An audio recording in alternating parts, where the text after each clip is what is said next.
When an HOA Karen borrowed my pressure washer and ghosted my messages, I didn't call the police. I didn't scream. I did something more fragrant. Or, depending on how you define fragrant, spoiler, the entire neighborhood could smell it. As for Karen, she nearly face-planted in the mixture. And before you ask, no, I don't regret it. Not after she'd turned my life into a living hell for the past 8 months. If you're currently dealing with your own HOA tyrant, drop a comment letting me know which state you're viewing from. Does your HOA act like the neighborhood mafia too? Also, has anyone ever borrowed something from you and then disappeared? Comment below with the item someone accidentally kept from you. The request came on a Saturday morning as I was finishing my coffee on the front porch, enjoying the crisp Colorado air. Karen Fuller, our newly appointed HOA president, marched up my driveway in her signature power walk, clipboard in hand. I immediately tensed. In the 8 months since she'd moved to our quiet suburban community, she'd become notorious for her clipboard, which seemed to materialize whenever someone's grass grew a quarter-inch too high or a holiday decoration was deemed excessively festive. I'd already received 3 violation notices, one for leaving my trash can visible for 32 minutes after collection, she'd timed it, another for my Halloween decorations that were apparently disturbingly realistic, simple jack-o'-lantern, and a third for the wind chimes that disrupted the auditory harmony of Maple Creek Estates. "Good morning, neighbor." Her voice carried that artificial sweetness that made my teeth ache. "I have a teensy favor to ask. My driveway needs a good cleaning before our HOA summer kickoff party tomorrow, and my pressure washer just broke. Could I possibly borrow yours for a few hours? I'll have it back tonight, promise." Karen's smile never reached her eyes, which were busy scanning my porch for potential violations. I hesitated, remembering Dave's warning about Karen's habit of borrowing things. Dave lived next door to me, a retired military vet who'd seen enough combat to recognize a threat when he saw one, and he considered Karen Fuller the neighborhood's biggest threat to peace. Still, I thought, maybe this could improve our relationship. Maybe if I extended an olive branch, she'd ease up on the violation notices. "Sure, Karen, it's in the garage. Let me get it for you," I replied, setting down my coffee mug. As I wheeled out the pressure washer, a high-end model I'd invested in last summer, I gave her a quick tutorial. "Just remember, it's got variable pressure settings. Don't use the highest one on concrete unless you want to etch it. And please return it tonight or tomorrow morning. I'm planning to clean my own driveway this weekend, too." Karen barely listened, already texting someone on her phone. Yes, of course, tonight or tomorrow morning, absolutely," she said dismissively. As she wheeled my pressure washer down the street, I had a sinking feeling I'd just made a terrible mistake. But I wanted to be a good neighbor. I wanted to believe people could be reasonable. That was my first error. A week passed. No pressure washer, no Karen. My texts went from polite inquiries to increasingly urgent requests, all met with the dreaded "read receipt," but no response. When I knocked on her door, I heard movement inside, but no one answered. I left a note. Nothing. Then, on Saturday afternoon, exactly 1 week after she'd borrowed it, I heard the unmistakable sound of a pressure washer running. I walked toward the noise and found Karen hosting an elaborate barbecue in her backyard. And there, in plain sight, was my pressure washer, which she was using to clean her patio while chatting with guests. When she spotted me standing at the edge of her property, she gave a little wave as if nothing was wrong. That's when something inside me shifted. I'd tried being reasonable. I'd tried being patient. I'd tried being a good neighbor. But as I watched Karen use my property as if it were her own, laughing with her friends, I realized, in the world of power abusers like Karen, good people are just the next victims, and I was done being a victim. To understand why borrowing a pressure washer escalated into what my neighbor Dave later called the Great Suburban Chemical Warfare of 2023, you need to understand who Karen Fuller was. She wasn't just any HOA president, she was a woman on a mission to reshape our community in her image. Karen had moved to Maple Creek Estates following her divorce, a detail I learned from Dave, who seemed to know everything about it. She wasn't always like this, Dave told me one evening as we shared beers on his porch, watching Karen measure someone's grass height with an actual ruler. After the divorce, something snapped. It's like she's trying to control everything around her because she couldn't control what happened to her marriage. Karen's reign as HOA president began 3 months ago. When she ran unopposed, the previous president mysteriously decided to pursue other opportunities after Karen filed 17 complaints against his leadership. Within weeks, she had implemented new regulations. All exterior paint colors required approval from her personally. Holiday decorations could only be displayed within 5 days of the actual holiday. Garden gnomes were categorically banned as tacky lawn ornaments, and all outdoor furniture had to be in earth tones that harmonize with our community aesthetic. She enforced these rules with religious fervor, patrolling the neighborhood daily with her clipboard and camera phone, documenting infractions and distributing fines. The day after the BBQ incident, I decided to confront Karen directly about my pressure washer. I caught her as she was placing a violation notice on Mrs. Patel's door, something about ethnic decorations disrupting neighborhood uniformity, referring to the small Diwali lanterns the elderly Indian woman had hung near her entrance.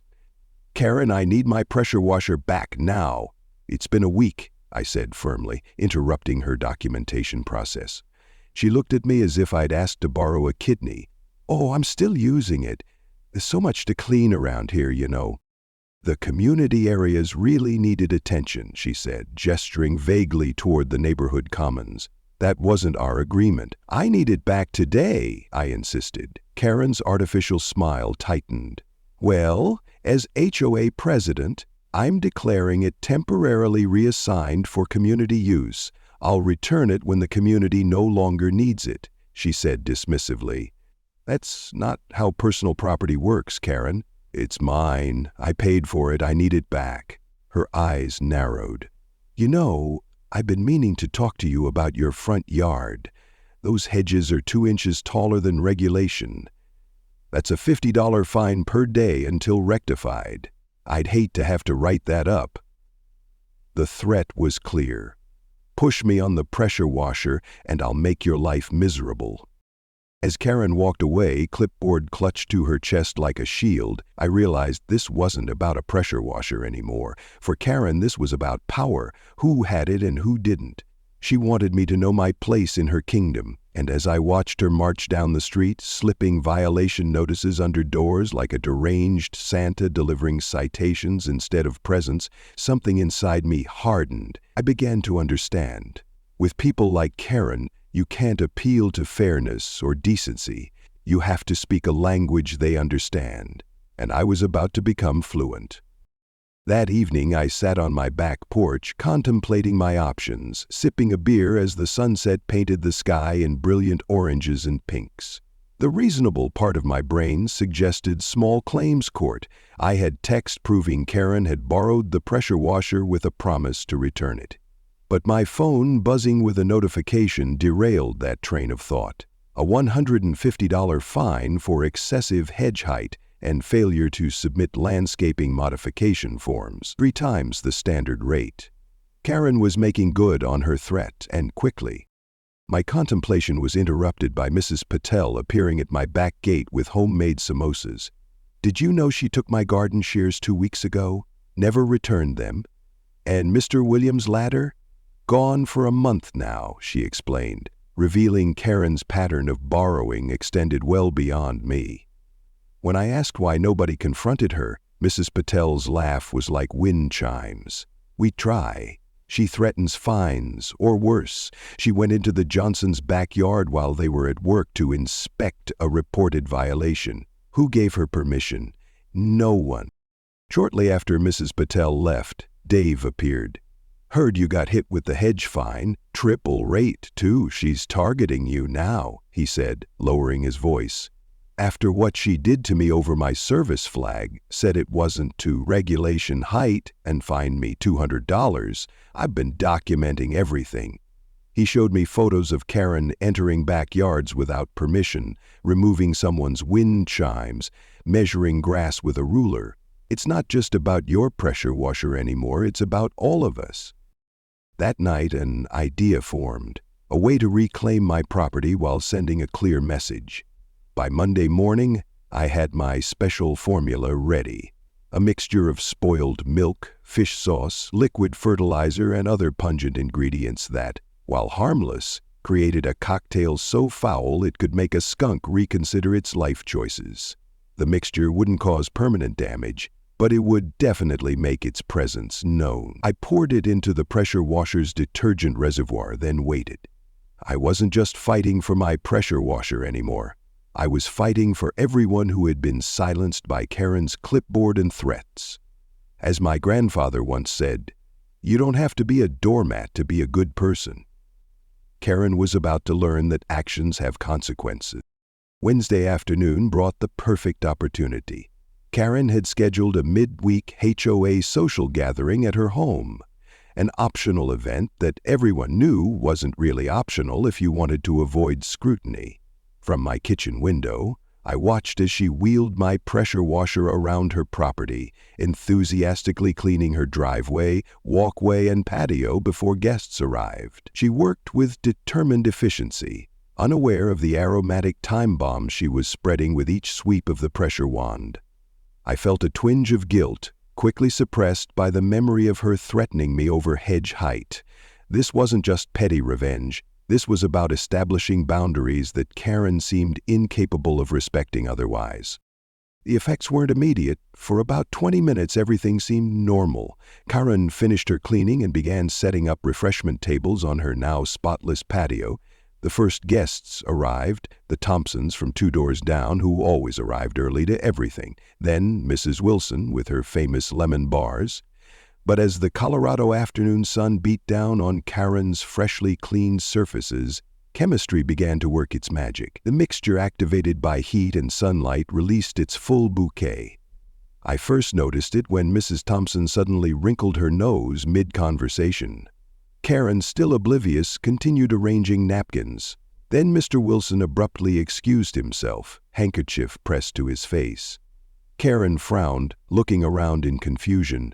More guests arrived, only to hover at the edge of her driveway, reluctant to approach. The pungent aroma had begun its ascent, an invisible cloud of malodorous particles that seemed to grow stronger with each passing minute.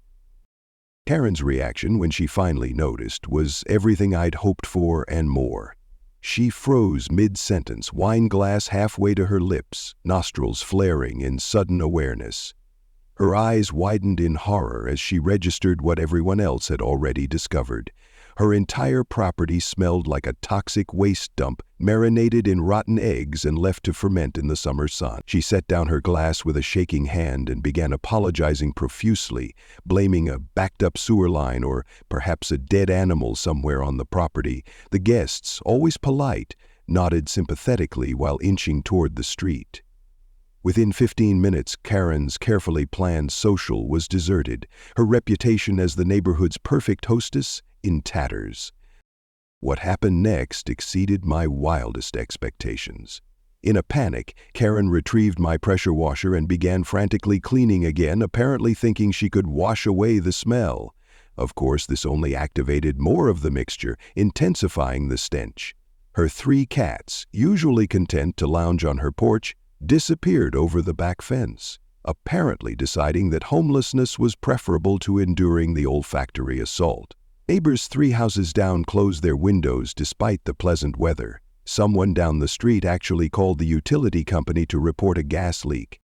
And through it all, I watched from my kitchen window, simultaneously horrified and satisfied by the chaos unfolding.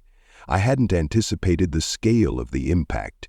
This wasn't just a bad smell. This was a neighborhood event.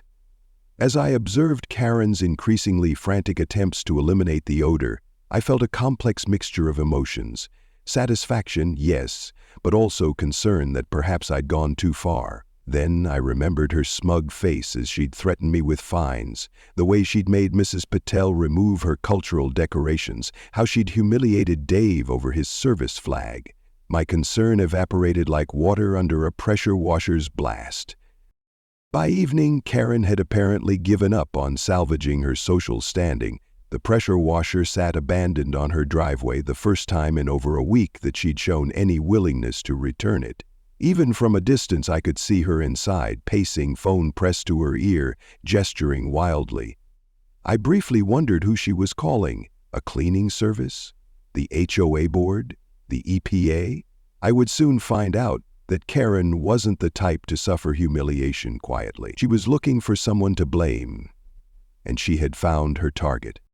The pounding on my door came at 7:30 the next morning, so forceful I thought someone was trying to break in. I opened it to find Karen, her face contorted with rage, hair disheveled, a far cry from her usually immaculate appearance. "You," she screamed, jabbing a finger toward my chest. "You did this to me. You sabotaged your own pressure washer to humiliate me." Behind her, at a safe distance, stood Officer Reynolds, our community liaison police officer, looking uncomfortable in his role. For a moment I considered denying everything, but looking at Karen's unraveling composure, I opted for calm confusion instead. "Karen, I have no idea what you're talking about. Did something happen to my pressure washer, the one you borrowed a week and a half ago and refused to return?" Officer Reynolds shifted his weight awkwardly as Karen's face flushed deeper red. "He put something in it, some kind of chemical. My house smells like a landfill. My driveway is ruined. My cats won't come home." Her voice rose with each accusation until she was practically shrieking. Officer Reynolds finally intervened. "Ma'am, as I explained at your house without evidence of tampering, this is a civil matter between neighbors. If you believe your property was damaged, you can pursue it through small claims court." He turned to me with a look that suggested he'd rather be anywhere else. "Sir, are you aware of any issue with your pressure washer?" I shrugged, the picture of innocence. It worked perfectly when Karen borrowed it without permission a week and a half ago.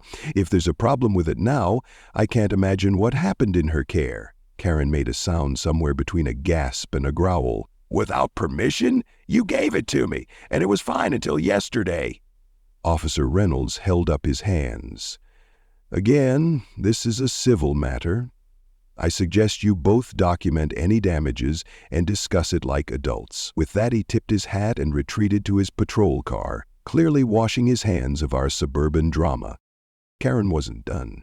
She stepped closer, lowering her voice to a menacing whisper. "I know what you did. I can't prove it yet, but I will. And when I do, you're going to regret ever crossing me. You're going to pay for a professional cleaning of my entire property, plus damages for emotional distress. My cats are traumatized." I maintained my composure, though inside I was torn between amusement and concern at how unhinged she appeared. "Karen, I'm sorry you're having problems with odors on your property, but my only concern is getting my pressure washer back undamaged, which you've kept for almost 2 weeks now, despite promising to return it the next day. Is it still on your driveway? I'll come get it this afternoon." Her eyes narrowed to slits. "Oh, you want your precious pressure washer back? Fine, but this isn't over. I'm calling an emergency HOA meeting tonight, 7 p.m. sharp, and your compliance violations will be the first item on the agenda." The emergency HOA meeting was held in our community center, a glorified shed with folding chairs that usually hosted book clubs and children's birthday parties when it rained. I arrived to find a surprisingly large turnout. Apparently, word of the smell had traveled fast, and curiosity had overcome apathy. Karen stood at the front, a PowerPoint presentation loaded on her laptop titled "Property Damage and HOA Violations, a Case Study in Neighborly Misconduct." She looked composed again, her hair perfectly styled, her HOA president blazer, yes, she had one made, buttoned to the top button. As people settled in, I noticed Dave sitting in the back corner, giving me a subtle thumbs up. Mrs. Patel was there too, her face impassive but her eyes alert. Karen began her presentation with a series of close-up photos of her driveway, which looked perfectly normal to everyone in the room. "As you can see," she said, pointing to an invisible stain, "the chemical damage is extensive, and the odor, which thank goodness hasn't carried to this building, has made my home temporarily uninhabitable. My cats have fled. My bedroom curtains need to be burned, all because someone, she paused to glare at me, tampered with a pressure washer before lending it to me. A murmur ran through the crowd. Before we address that serious accusation, interjected Mr. Peterson, the HOA treasurer, should we discuss why you had his pressure washer for almost 2 weeks when he's been asking for it back? Karen waved dismissively. That's not relevant to the damage done to my property. Another voice spoke up, Mrs. Diaz from the end of the block. Actually, I'm curious too. Didn't the same thing happen with my garden hose last month? And Elaine's extension ladder? And didn't you borrow Robert's hedge trimmer and return it broken? Karen's composure slipped for a moment before she rallied. We're getting off topic. The issue here is the intentional damage to my property and the need for the HOA to take action against this chemical attack. Before she could continue, the community center door opened and a man I didn't recognize stepped in. Tall, with salt and pepper hair and tired eyes, he scanned the room before speaking. Sorry I'm late. Traffic from Denver was horrible. Karen's face drained of color. Carl, what are you doing here? This is a private HOA meeting. The man, apparently Carl, Karen's ex-husband, approached the front of the room. When your sister called to tell me you were living in a cat-friendly gas chamber and planning to sue a neighbor, I thought I should check in. Old habits. He turned to address the room. For those who don't know me, I'm Carl Fuller, Karen's ex, and while I have no standing in your HOA matters, I do have some relevant context that might help.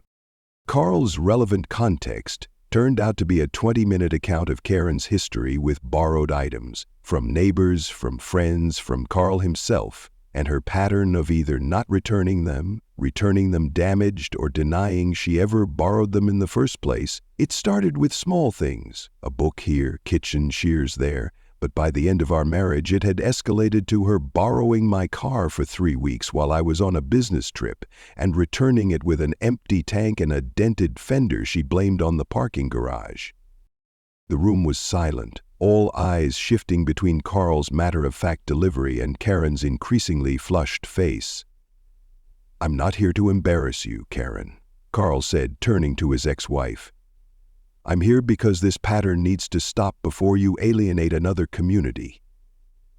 Karen stared at him, a complex mixture of emotions crossing her face. Anger, embarrassment, and something that looked almost like remorse. Then she grabbed her laptop, snapped it shut, and stormed out of the community center without another word. The meeting dissolved into confused chatter. Carl apologized for the disruption and followed Karen out. I sat there, stunned by this unexpected ally and the sudden shift in the community's perception. The pressure washer revenge had exposed something much deeper than Karen's entitlement. It had cracked open the facade she'd built as the perfect, controlling HOA president and revealed the wounded person underneath. As people filed out of the community center, Dave clapped a hand on my shoulder. Well, that went differently than expected, he said with a low whistle. You know the battle isn't over, right? Karen's been publicly humiliated. She's not going to let that go. As if to confirm his prediction, my phone buzzed with a text notification. It was from Karen, and it contained just 5 words. This means war. Watch your back. The day after the HOA meeting, I found Carl Fuller sitting on my front porch with 2 coffees. Karen's sister called me in a panic, said Karen was on the verge of a breakdown over some neighborhood feud and a chemical attack. I drove 3 hours thinking she was in actual danger, only to find out it was this, he explained with a hint of tired amusement. So I guess you're the chemical terrorist? When I carefully denied knowing anything about it, Carl chuckled. Sure, just like Karen doesn't know anything about borrowing things and conveniently forgetting to return them. He set his coffee down and turned to face me directly. Karen wasn't always like this. Over the next 20 minutes, Carl painted a picture of a different Karen, once warm and generous but deeply wounded by betrayal, he admitted to an affair and abandonment, who channeled her pain and fear of losing control into increasingly rigid behavior. After the divorce, she started creating these systems, rules for everything, structures, checklists. Everything had to be perfect, controlled. The borrowing thing, it's not exactly stealing in her mind. If she needs something, she feels entitled to it. and returning it would mean acknowledging she needed help, which her pride won't allow anymore. I thought about my pressure washer, now back on my front lawn, dirty and smelling foul, but returned. "That doesn't excuse her behavior," I said sharply. Carl raised his hands. "No, it doesn't. I'm not defending her actions, but sometimes understanding someone's damage makes them less of a monster and more of a broken person. Karen's staying with me while her house airs out. I've convinced her not to pursue legal action, but fair warning, Karen doesn't let go of grudges easily." As he was leaving, I asked why he would help Karen after how she treated him. Carl paused with a sad smile. "Because 15 years of marriage doesn't just evaporate, even when it ends badly. And sometimes the people who act the worst are the ones who need compassion the most. Or maybe I'm just a sucker for lost causes." Carl's visit left me conflicted. Seeing Karen through his eyes made her seem less like a villain and more like someone desperately trying to create order from chaos. My contemplation was interrupted by Dave appearing at my fence. "Committee meeting at my place in an hour. Spread the word to anyone fed up with Karen's reign of terror." When I hesitated, Dave looked exasperated. "Don't tell me Carl got to you." "Yeah, Karen had a rough divorce. We've all had rough patches. Doesn't give her the right to make everyone else miserable." The committee meeting revealed 8 neighbors, all with Karen's stories to share. Mrs. Patel's missing garden shears, the Johnsons' unexplained fine after declining to lend Karen lumber, Mr. Williams' ladder returned broken. Dave had documented it all, dates, times, photographs. "She's exploiting the HOA bylaws for personal vendettas," he explained, showing a spreadsheet correlating denied requests with subsequent violations. As the meeting progressed, I grew uncomfortable with how gleefully some neighbors discussed taking Karen down. It reminded me uncomfortably of Karen herself. When Mr. Johnson suggested we all report violations at Karen's house the moment she returned, I spoke up. "Isn't this exactly what we're accusing Karen of doing? Using the HOA as a weapon?" Dave looked incredulous. "Whose side are you on?" I struggled to articulate my feelings. I'm not on Karen's side, but I don't think becoming her is the solution either. As people filed out, Mrs. Patel lingered. "You did something to that pressure washer, didn't you?" she asked quietly. When I didn't answer, she nodded. "Was it worth it? Did it make anything better?" Her parting words haunted me. In my country, we have a saying, "Before you embark on a journey of revenge, dig 2 graves. One for your enemy, one for yourself." The next week passed in an uneasy calm. Karen remained at Carl's, her house empty except for occasional visits from cleaning services. Dave gathered signatures to remove Karen as HOA president, while I found myself increasingly isolated. I'd started this with my pressure washer revenge, but was now reluctant to escalate further after Carl humanized Karen in unexpected ways. On Thursday evening, returning from a run, I found a thick envelope in my door containing 17 HOA violation notices totaling over $2,500 for infractions ranging from unapproved recreational activities on common green spaces to for failure to maintain acceptable weed control standards. At the bottom was a handwritten note. "This is just the beginning. You want a war? I'll give you one. K." My hands shook with rage and disbelief. After everything, the pressure washer incident, the public humiliation, Carl's intervention, Karen had learned nothing. Dave had been right. Karen wouldn't change. She could only be stopped. That night, nearly 30 neighbors gathered for an emergency meeting in the back room of the Hungry Wolf pub. Dave presided, holding up his own stack of violation notices. While Karen's been staying with her ex, she's been busy writing up every single person who's ever crossed her. Mrs. Patel got 8 violations, the Johnsons got 12.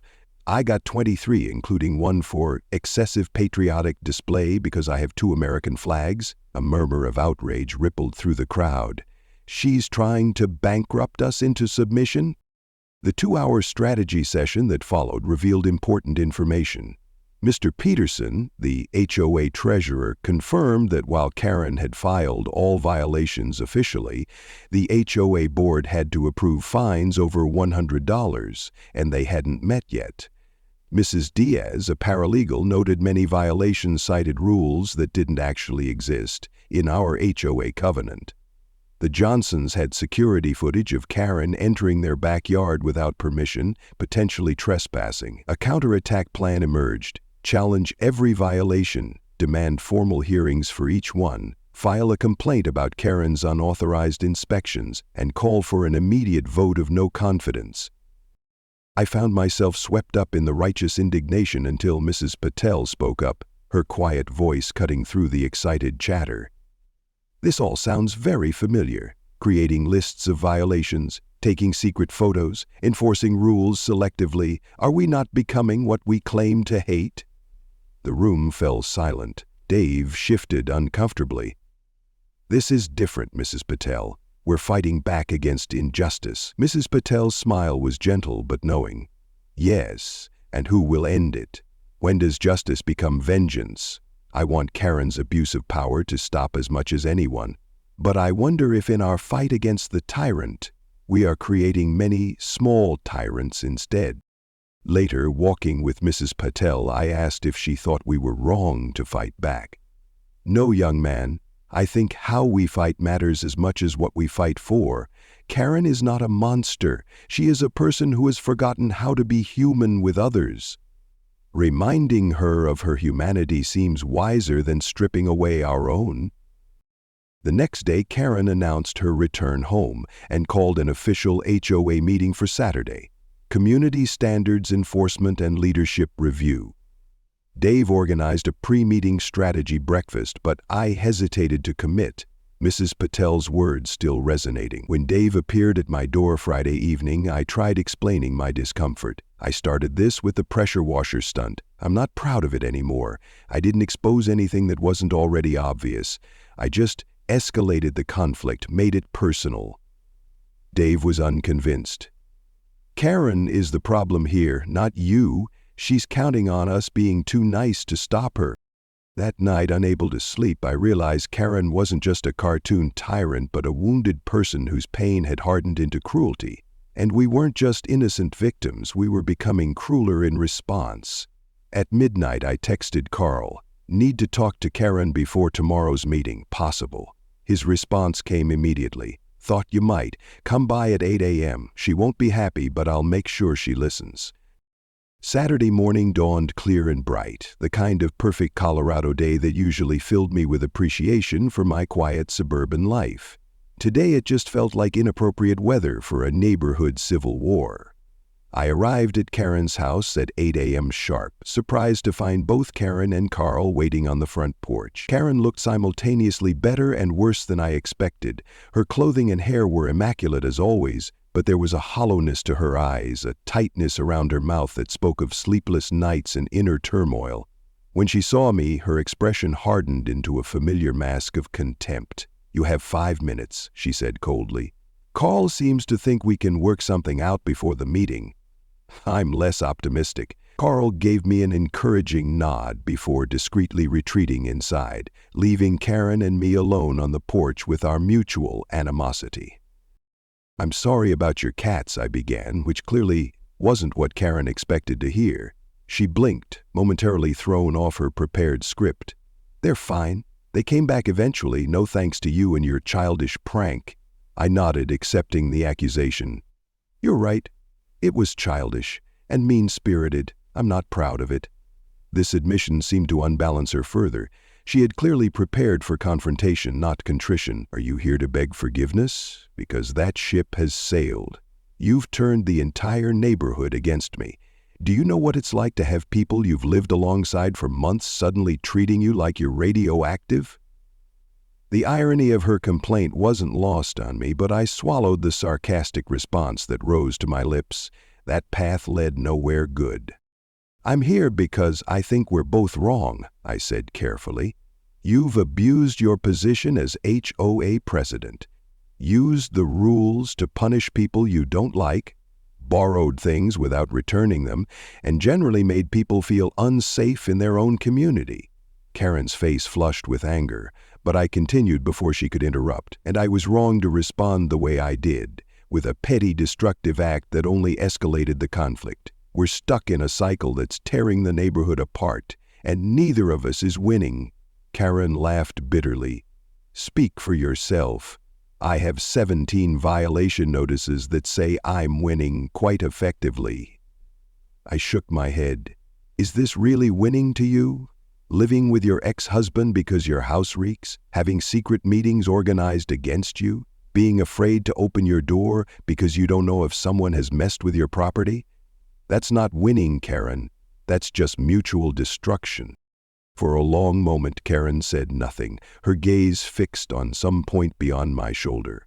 When she finally spoke, her voice had lost some of its hardness. What do you want from me, an apology? Fine. I'm sorry I kept your stupid pressure washer too long. Happy now? I sighed. This isn't about the pressure washer anymore. This is about how we live together as neighbors, as a community.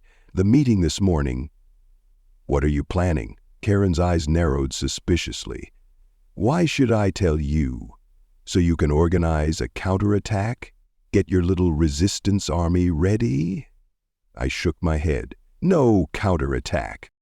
Just a suggestion that might be better for everyone, including you. I outlined an alternative approach, one that would allow Karen to save face while addressing the community's concerns. To my surprise, she listened without interrupting. When I finished, she was quiet for so long I thought she might be ignoring me. Finally, she stood up.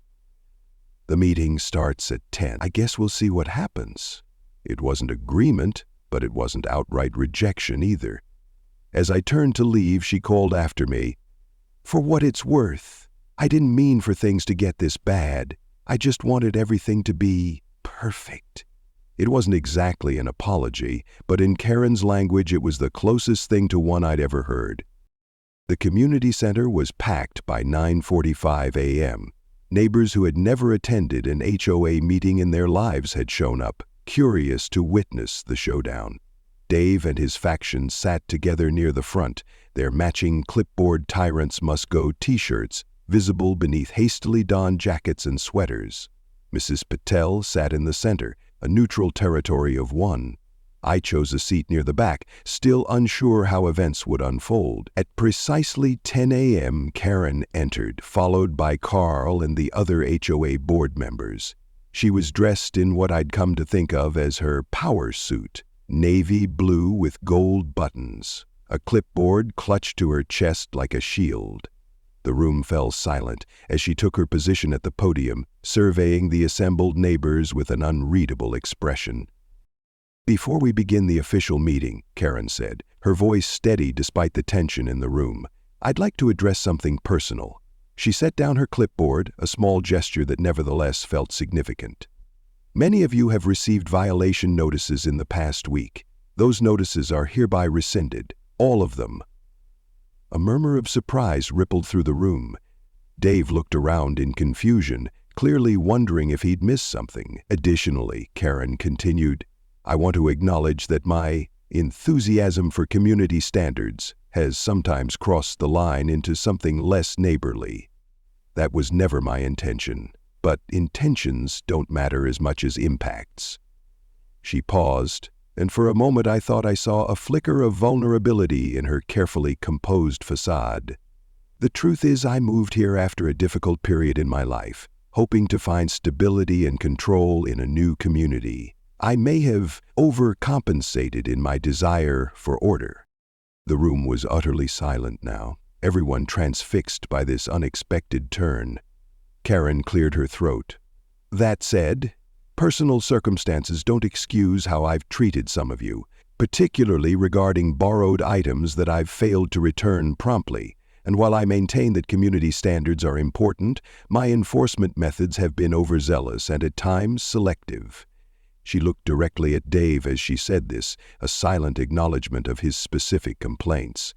So I'm proposing several changes to how our HOA operates going forward. Karen outlined a series of reforms, a more transparent violation process, a community review panel for any fine over $50, clearer guidelines on when and how property inspections could be conducted, and a new neighborhood mediation committee to resolve disputes before they escalated to formal complaints.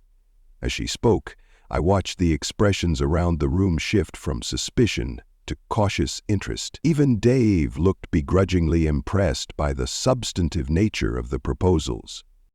"Finally," Karen said, her voice slightly less steady now, "I believe our community would be better served by new leadership. Effective immediately, I am resigning as HOA president." The room erupted in shocked whispers. This was more than anyone had expected, even me, despite our morning conversation. Karen held up a hand for silence. "I'm not leaving the neighborhood. This is my home too.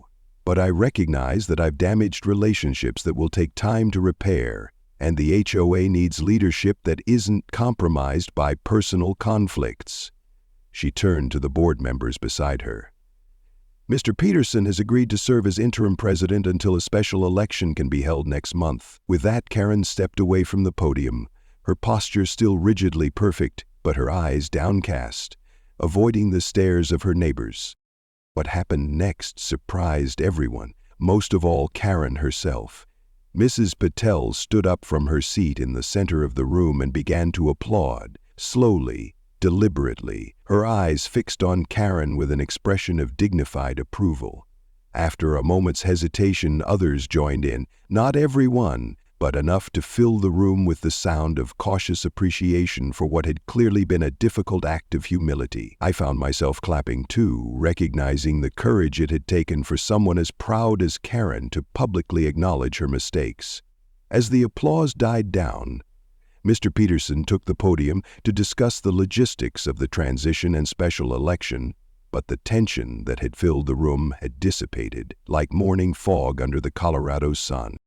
As people filed out after the meeting, I noticed Karen standing alone by the window, Carl having stepped away to talk with Mr. Peterson. I approached her, unsure of my reception but feeling a conversation was necessary. "That can't have been easy," I said, stopping a respectful distance away. Karen didn't look at me, her gaze fixed on the parking lot outside. "Humiliation rarely is," she replied, but without the bitterness I expected. "It was the right thing to do, though, for everyone, including me." She finally turned to face me. "I didn't just cancel those violation notices because of our conversation this morning. Carl found my box of borrowed items last night. Garden shears, tools, books, things I'd taken from neighbors over the months and forgotten to return. He made me realize I'd been kidding myself about a lot of things." She shook her head, a rueful smile briefly crossing her lips. "Turns out control is an illusion anyway." I hesitated, then extended my hand. "Truce?" Karen looked at it for a long moment before accepting the handshake. "Truce, though I still think your hedges are 2 inches too tall." There was the faintest glimmer of humor in her eyes, the first I'd ever seen. "And I still think your clipboard should be classified as a weapon of mass irritation," I replied, matching her tone. She actually laughed, a short, surprised sound, as if she'd forgotten she was capable of it. "Fair enough. I suppose we're even?" I thought about the pressure washer incident, the violation notices, the community division, the weeks of tension and conflict. "Not even," I said honestly. "But maybe we can be neighbors now instead of enemies. That's a start." Karen nodded, the ghost of her old confidence returning. "I can work with that." The special election was held a month later with record turnout. To everyone's surprise, I found myself nominated for the newly created position of community mediator, a role designed to resolve neighbor disputes before they escalated to formal HOA complaints. Even more surprisingly, Karen herself had seconded the nomination. "You've demonstrated a capacity for seeing multiple perspectives," she told me afterward, with what almost sounded like respect, even when one of those perspectives was mine. Dave was elected president, though his acceptance speech made it clear he'd abandoned his more radical positions in favor of reform over revolution. Mrs. Patel joined the Architectural Review Committee, bringing a welcome flexibility to what had previously been the most rigid aspect of our HOA governance. And Karen, in perhaps the most unexpected development, volunteered to serve on the newly formed New Neighbor Welcome Committee, channeling her organizational skills into creating comprehensive information packets rather than violation notices. The physical reminders of our conflict faded more quickly than the emotional ones. The smell at Karen's house dissipated entirely within weeks. My pressure washer, thoroughly cleaned and serviced at Karen's expense, worked good as new. Karen's cats returned home and gradually stopped giving her suspicious looks. But rebuilding trust within the community took longer. There were awkward moments at the first few neighborhood gatherings, conversations that stopped when certain people approached, lingering resentments that occasionally surfaced in passive-aggressive comments about property maintenance or noise levels. Gradually, though, a new normal emerged. Not perfect harmony, no community ever achieves that, but a workable peace based on clearer boundaries and more transparent processes. Karen and I developed an unexpected rapport in the months that followed. Not friendship exactly, but a mutual respect born from having seen each other at our worst and finding our way back from it. We served together on the 4th of July Planning Committee, where her attention to detail complemented my more relaxed approach to community events. When she pointed out that my holiday decorations exceeded the new guidelines, which were considerably more generous than her previous standards, she did it with a wry smile that acknowledged the irony. And when she asked to borrow my rake in October, she returned it the same day with a handwritten thank you note. Small steps, but meaningful ones.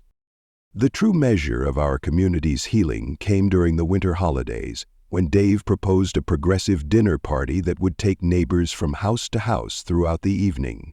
Karen volunteered to host the dessert course, a gesture that would have been unthinkable months earlier, when many neighbors wouldn't have accepted food from her for fear of retribution. As we gathered in her immaculately decorated living room, enjoying pie and coffee, I found myself beside Carl, who had driven down from Denver for the event.